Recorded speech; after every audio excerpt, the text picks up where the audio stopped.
Mara Nathan is the Senior Rabbi at Temple Beth-El. She is the first woman to serve as a Senior Rabbi, yes, all right, of a major congregation in the state of Texas.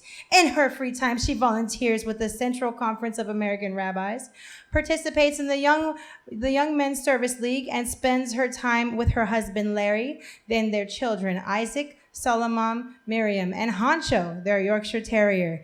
You can find her most weekday mornings at Mission Crossfit. Let's give it up to Mara, everybody.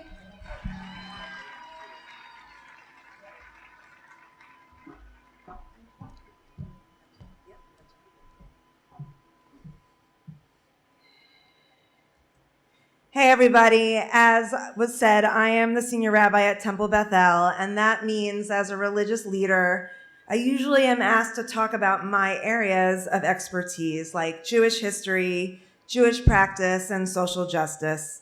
But tonight, I get to talk about CrossFit, what it is, why I think anyone can do it, and why I'm so passionate about it. If you've heard about CrossFit before, it's likely you picture a CrossFit athlete who looks like this. This woman's probably professional. She looks amazingly strong with defined muscles. She probably never eats French fries or drinks martinis.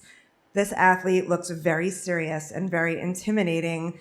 But generally, most CrossFit athletes look more like this. Regular people, young, middle-aged, even old.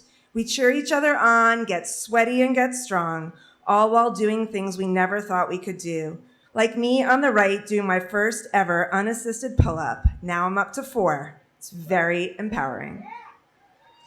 But what is CrossFit? For some people, CrossFit is a totally obsessive lifestyle. How and when they eat, how and when they sleep, how and when they work out and stretch, the clothes they wear. The emphasis is on strength, endurance, and mobility, not on getting skinny. As a workout, it is a sport and training method that combines gymnastics, weight training, and cardio. There is strength training, explosive plyometrics, speed training, weightlifting, kettlebells, body weight exercises, gymnastics, and endurance exercise. This means that every workout is different and challenging.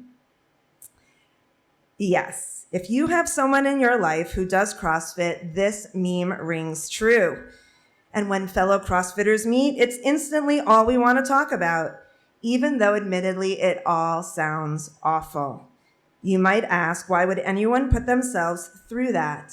It is a very good question. But my answer is that other extreme sports like triathlons and marathons, cycling and skiing require expensive equipment and private training. CrossFit is something that anyone can do, and you can start at any time in your life and at any fitness level, because every movement and every exercise can be adjusted to your ability. But it took me some time to understand that. Back in 2012, my husband Larry fell in love with CrossFit. He joined a box in New York where we lived. He started eating paleo and stretching every day and night. He learned new skills, got super strong, and made some great friends. But I was super intimidated. I've always been active. In the early 80s, I loved me some Jane Fonda workouts. In high school, I played sports. Later, there was aerobics and step class, dumbbell classes, Zumba, spin class, Pilates, hot yoga, Orange Theory.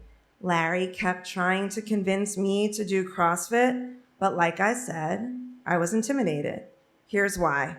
This word cloud is dense. That's because there is a lot of CrossFit lingo representing everything from the kind of workout you're going to do to the kind of movements included. WOD, I know. But actually, workout of the day. AMRAP, as many rounds as possible. DL, deadlift, the list goes on. Despite my trepidations, in 2017, I decided to give it a try and soon felt right at home. Here I am holding a 35-pound empty bar over my head. At that time, I scaled every movement, every single exercise, every single weight suggestion. Most of the time, I still do now. Personally, I love learning new skills, and it was exciting to see my progress. This is a picture of the CrossFit Open Leaderboard from 2018. You can see my results bracketed, which show that for a brief moment, I was ranked 27th in the world for my age range and workout class, scale by the way, for that particular workout. But in addition to the skills and the strength, a sense of community is what makes CrossFit worth coming back to again and again. It's a place where everyone is very competitive, but shares a mutual desire for everyone to do their best. I get to have friends of all ages, of all professions, and all backgrounds. I feel energized by people's presence and energy. Of course, dedicating yourself to CrossFit does make you stronger. As a rabbi, this gives me confidence to lift up a Torah, that's the Jewish scroll containing the 5 books of the Bible, high in the air. But it also helps me do regular mom things like successfully carrying every single bag from Target, from the car to the house in one trip sometimes. Recently, I reached a new PR, that's a personal record for my back squat, 215 pounds. And even at the age of 50, I'm still reaching and surpassing new fitness goals. I never thought I'd be able to do pull-ups or climb a rope or do a handstand, but I can, and I'm still trying to get better. I believe everyone has the potential to be a CrossFit athlete.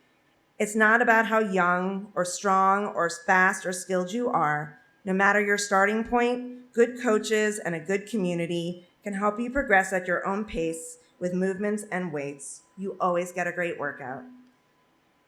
I've mentioned skills, strength, and community as key factors in my love of CrossFit. I'll add one more. It's about a forward-thinking state of mind. CrossFit rewards those who are willing to take risks and learn new things. It trains you to be more willing to move out of your comfort zone. Behavioral psychologist Adam Grant counsels, don't strive to be the best. It creates an illusion of an endpoint and a delusion that the goal is to be superior to others. Strive to be better. The person you're competing with is your past self, and the bar you're setting is for your future self. That's what CrossFit is all about. This is Rabbi Simcha Bonham. He was a 19th century Polish Jew. He taught, in every coat we have 2 pockets. In one pocket there should be a piece of paper that reads, "For my sake the world was created." And the other should be a piece of paper that reads, "I am only dust and ashes." I try to keep this combination of confidence and humility in mind for most of what I do. And I think CrossFit is that perfect mix of exuberance and humility. When I'm there, I'm focused on being there, on doing my best and accepting that I have limitations. After each workout, I feel accomplished for having survived, but also for having pushed myself to do and be better. Don't we want, all of us, more of that in our lives? Thank you. Give it up for Rabbi Mara Nathan, everybody. All right, I have a few questions for you. There will be no lightning round, so please don't be alarmed. All right, what is some advice you have for somebody trying out CrossFit for the first time or just curious about it? Yeah, I mean, don't be intimidated. Know that wherever you are, that they're going to meet you there, and you can start slow, and it's super exciting to see your own progress. Awesome. What is your least favorite and most favorite CrossFit exercise? Everyone hates burpees. Okay. I hate burpees. Yeah? Yeah. And I am a fan of a clean and jerk. That's my favorite. All right. Awesome. Yeah. Okay, so let me think. How long does a CrossFit session normally last? Takes about an hour from warm up to completion. All right. Thank you so much, Yes, Rabbi thank Mara. you.